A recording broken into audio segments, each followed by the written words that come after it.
Buen día, ¿me escuchan? Hola, buen día. Buen día, doctor. Buen día, doctor. Se ¿Cómo la está? Buen escucha. día. Sí, van a disculpar el retraso. Tuve un poco de dificultades al conectarme en la teórica. Entonces, por eso estamos empezando un poquito tarde. Bien, también es una de esas teóricas sumamente cortas. La verdad es una de las más cortas creo que ha quedado. Porque solo son 2 páginas nomás. Si no me equivoco, si nos revisan es la 788 y 789. Entonces vamos a ver eso ya de nuestro texto. Entonces el tema que tengo que desarrollar dentro de lo que vendría a ser el cronograma es patógenos del cuerpo como tal, ¿no? Entonces, como les he dicho, es algo sumamente corto, entonces para eso preparo también unas 10 diapositivas nomás prácticamente, ¿no? Esto es como prácticamente una introducción a lo que vendría a ser el sistema inmunitario, es decir, qué es lo que va a realizar nuestro organismo, ¿no? Con respecto a distintas eventualidades o circunstancias donde nuestro organismo va a ser agredido, ¿no? Por distintos patógenos. Y dentro del texto, de lo que más nos va a hablar prácticamente, van a ser de bacterias y de virus prácticamente, ¿no? Y también hace una mención a lo que vendría a ser parásitos, ¿no? No habla de la parte fúngica o de los hongos como tal, sino menciona de los 3 elementos nuevos, ¿no? Bacterias y virus más específicamente, ¿no? Bien, entonces, a ver, veamos si alguien más está para que ingrese. Sí, está. Muy bien. Entonces, continuemos. Entonces, de eso nos habla prácticamente. Como les indico, es una pequeña introducción, ¿no? Prácticamente lo que va a ser la parte del sistema inmunitario como tal, ¿no? Entonces, los subtítulos que debo desarrollar van a ser: las bacterias y los virus requieren diferentes mecanismos de defensa y los virus pueden reproducirse o replicarse solo en el interior de las células huésped como tal, ¿no? Entonces, si no me equivoco, eran las páginas 788 o 87, donde están desarrolladas prácticamente todo el tema, ¿ok? Entonces, vamos viendo, ¿no?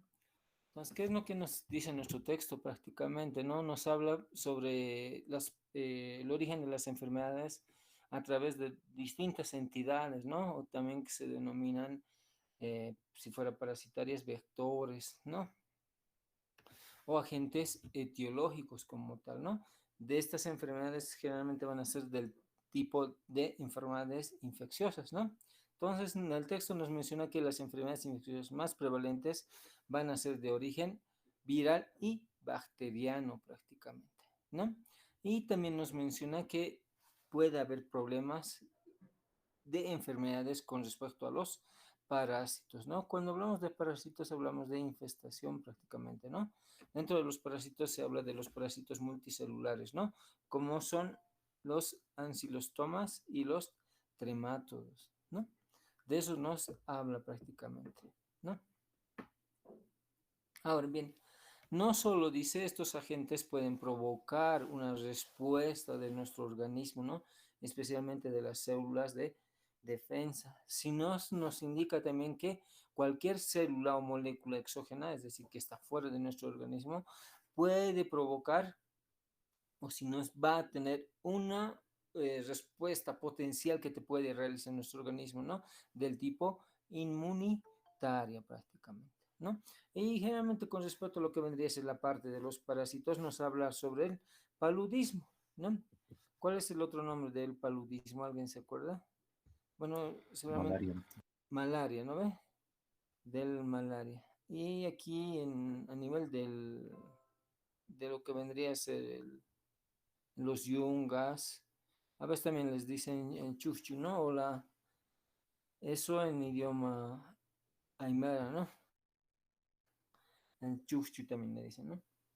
Ok, entonces nos habla específicamente sobre eso, nos indica que el paludismo, que en este caso va a ser un protozoo, ¿no?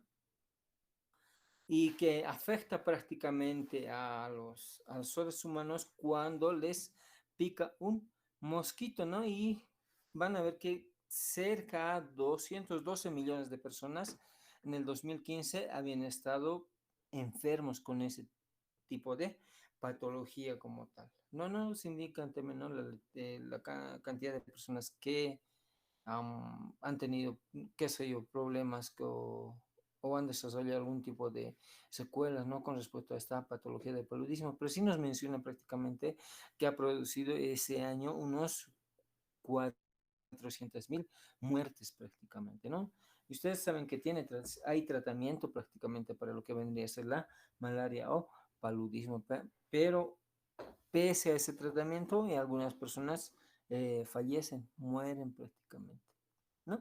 Entonces, en resumen, podemos indicar que nuestro organismo va a reaccionar frente a agentes externos. No necesariamente estas pueden ser de origen viral o bacteriano, ¿no? Sino también puede ser cualquier molécula prácticamente que vaya a ingresar y nuestro sistema inmunitario lo reconozca como dañino o algún elemento que nos pueda producir un daño para nosotros, ¿no?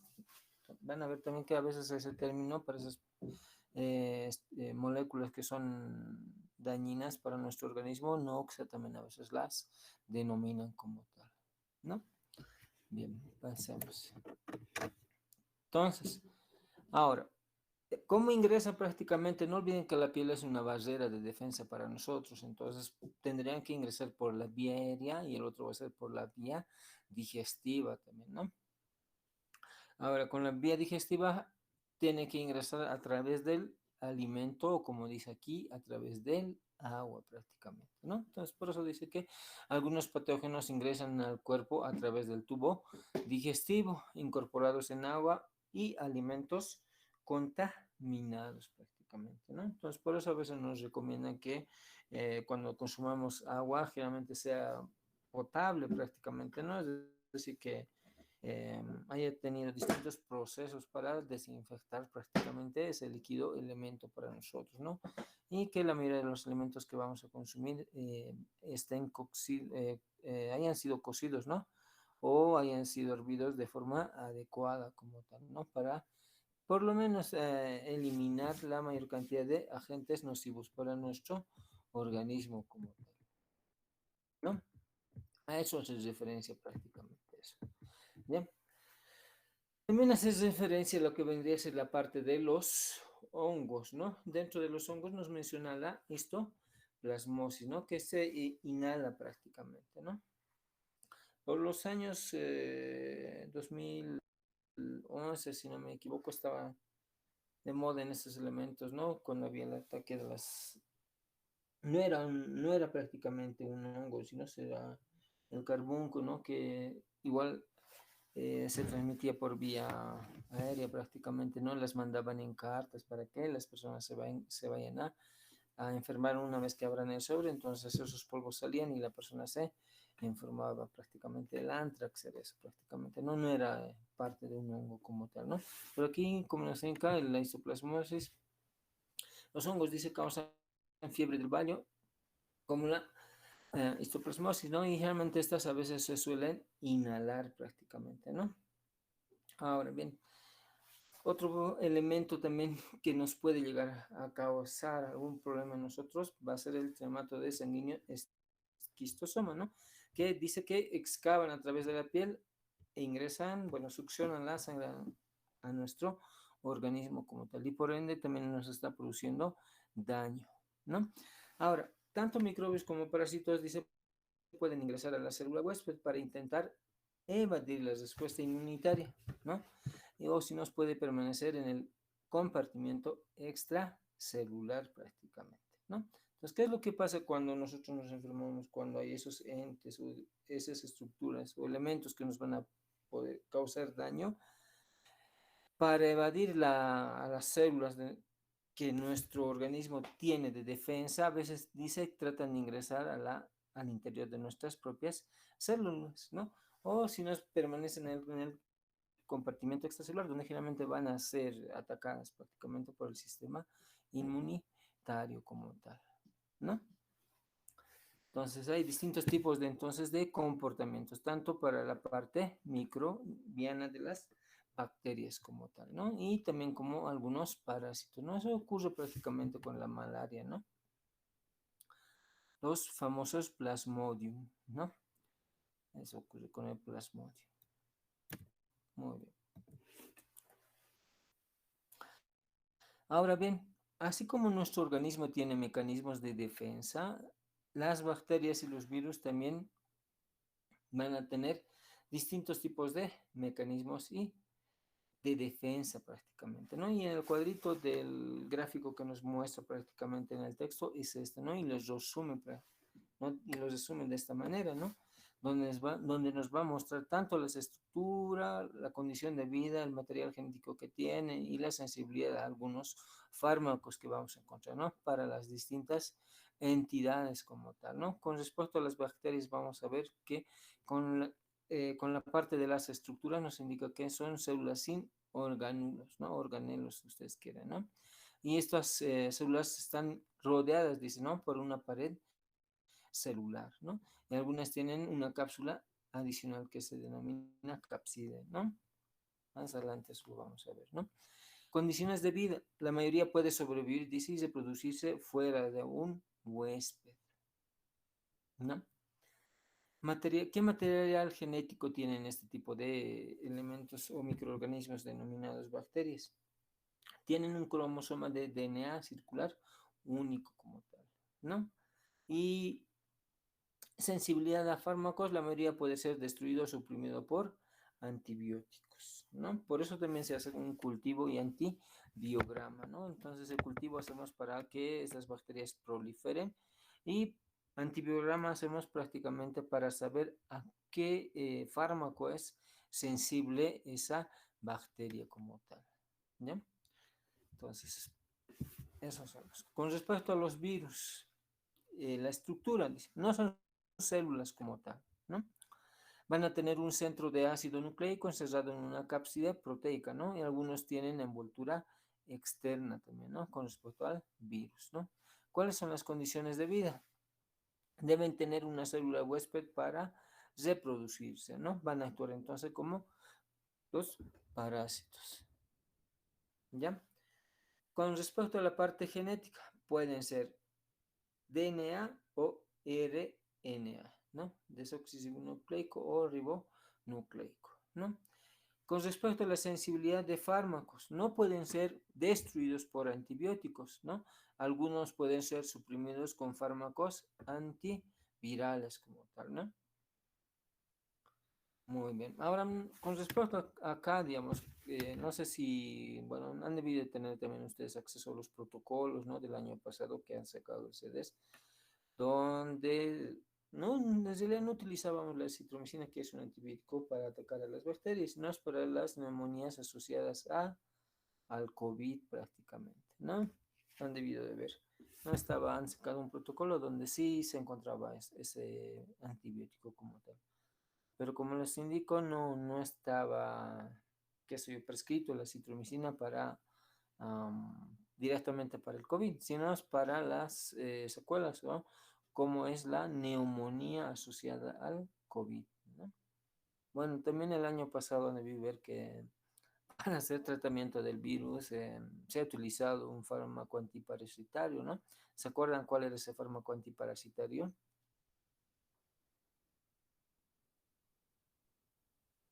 Hola, hola. Hola, ¿nadie? ¿Me escuchan?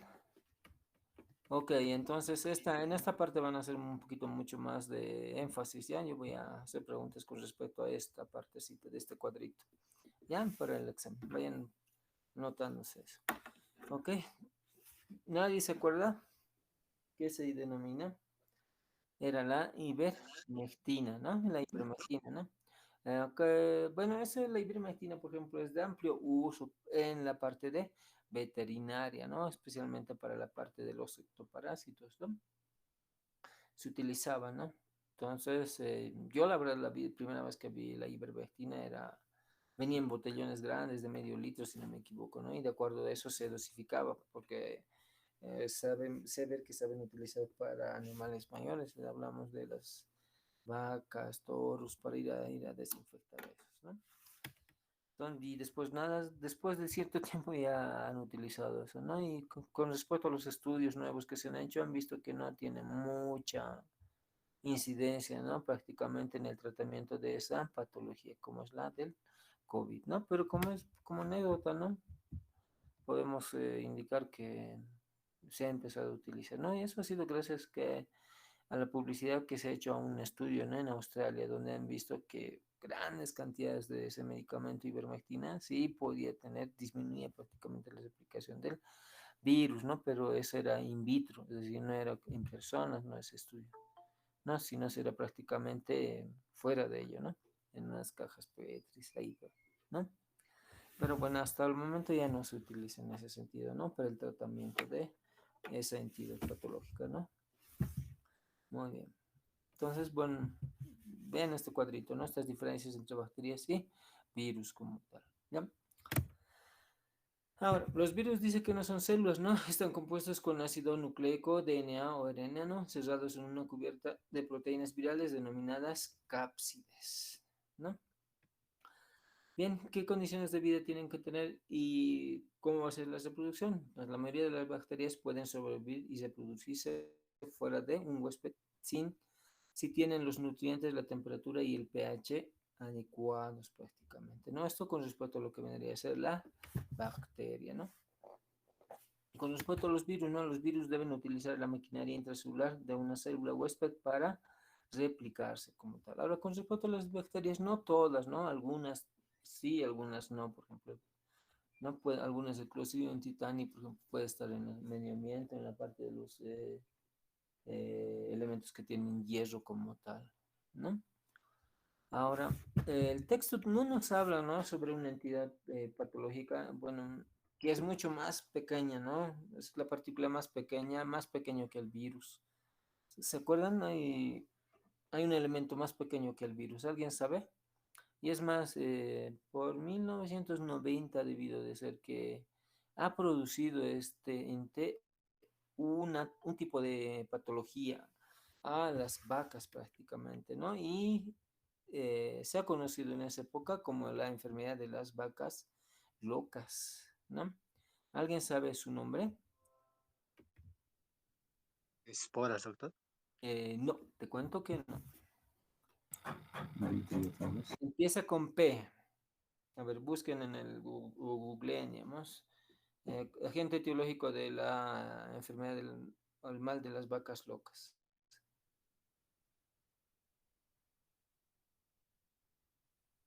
Se denominan priones, ¿ya?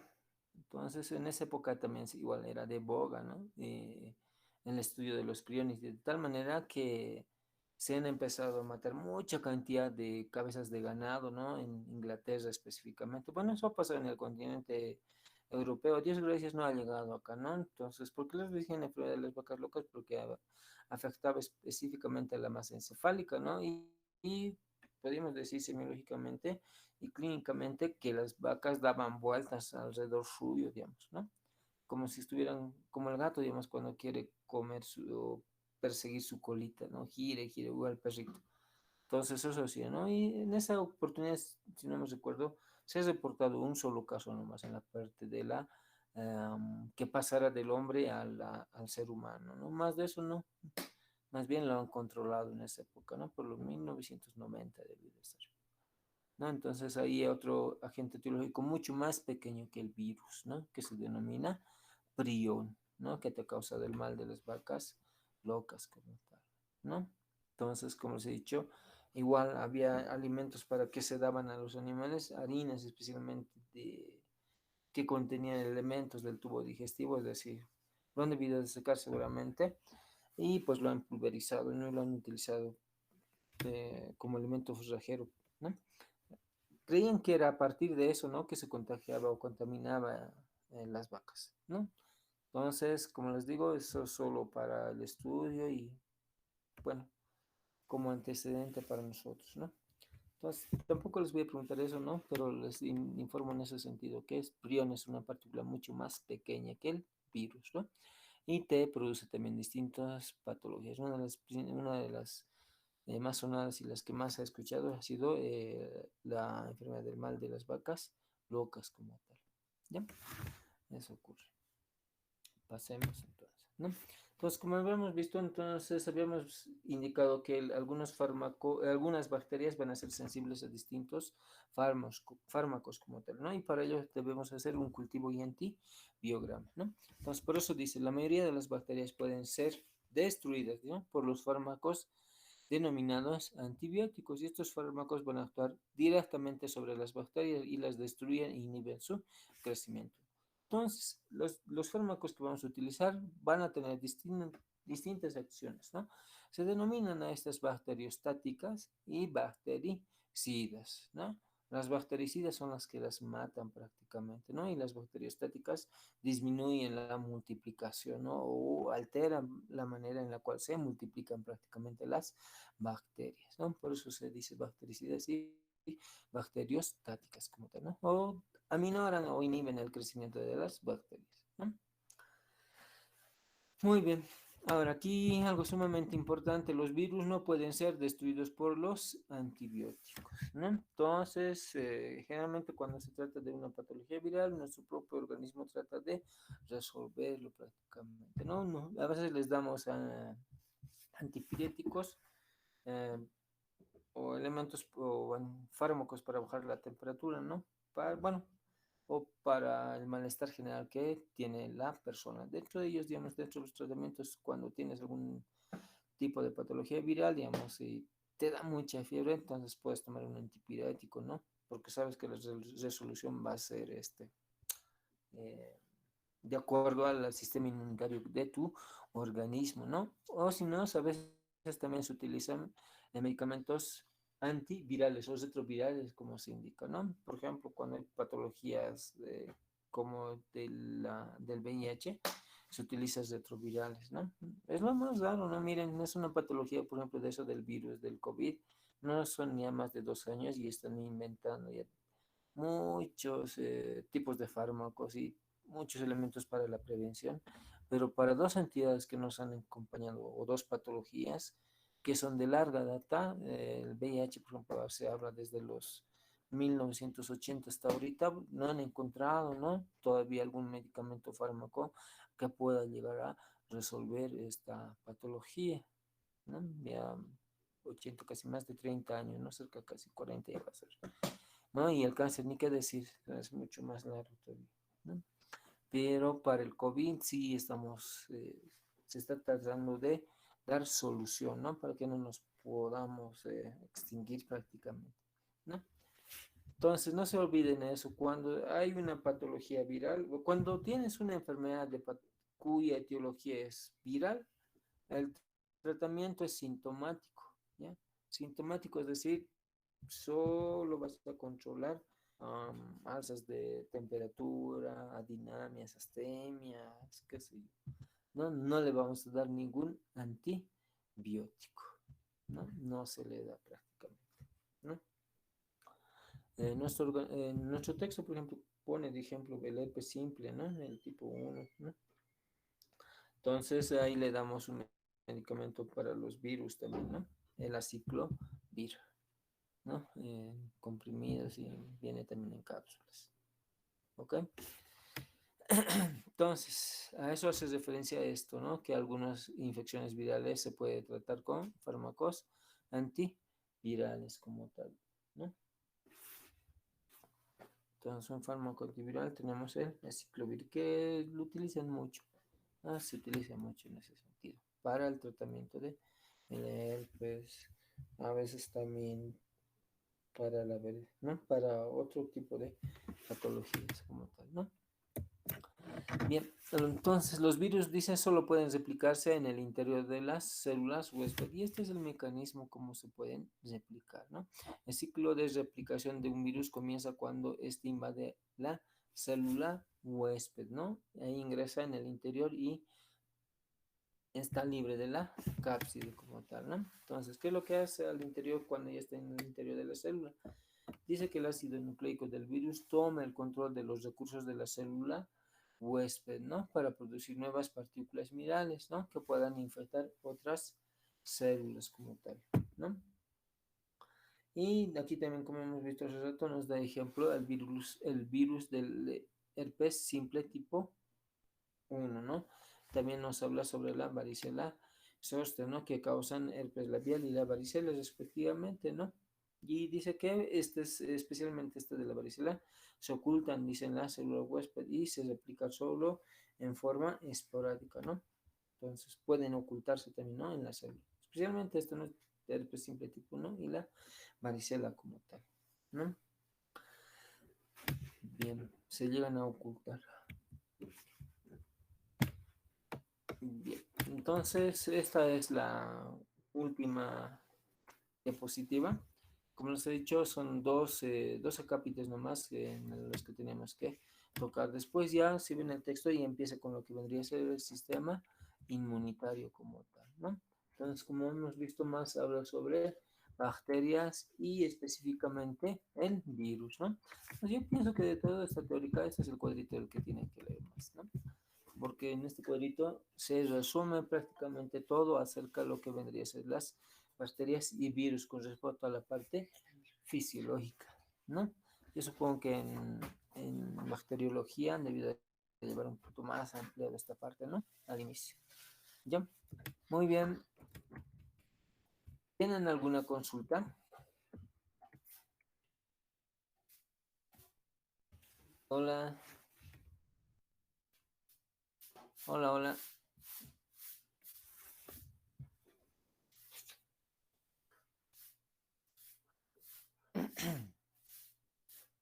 Hola, hola.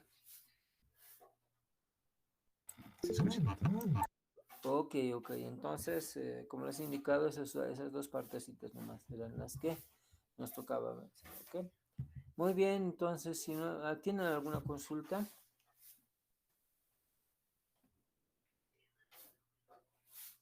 No, doctor. Nada, seguro.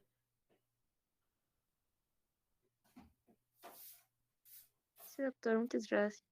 No, a ustedes por la espera y bueno, que tengan un súper, súper examen y bueno, vayan preparando, ¿no? Los exámenes porque ya se acercan también la parte final. Entonces, no, recordarles, ¿no? Que vayan preparando y bueno, desearles un éxito, ¿no? Porque esta es mi última teórica prácticamente, ¿no? de este año, ¿no? Y gracias por su comprensión y bueno, agradecerles en todo sentido a ustedes, ¿no? Algo, digamos, que me estaba olvidando, los priones producen encefalopatías, ¿no? En las encefalopatías espongiformes prácticamente, ¿no? Pero eso no va a entrar en el examen, como les he indicado. Por lo menos yo voy a tratar de hacer solo de esta parte nomás. Vayan repasando esto, no de esta teórica, de este cuadrito. ¿Ok? Bien, saludos y que les vaya bien. Cuídense siempre. Muchas gracias, doctor, Gracias. igualmente. Gracias, doctora. Hasta luego. Hasta luego.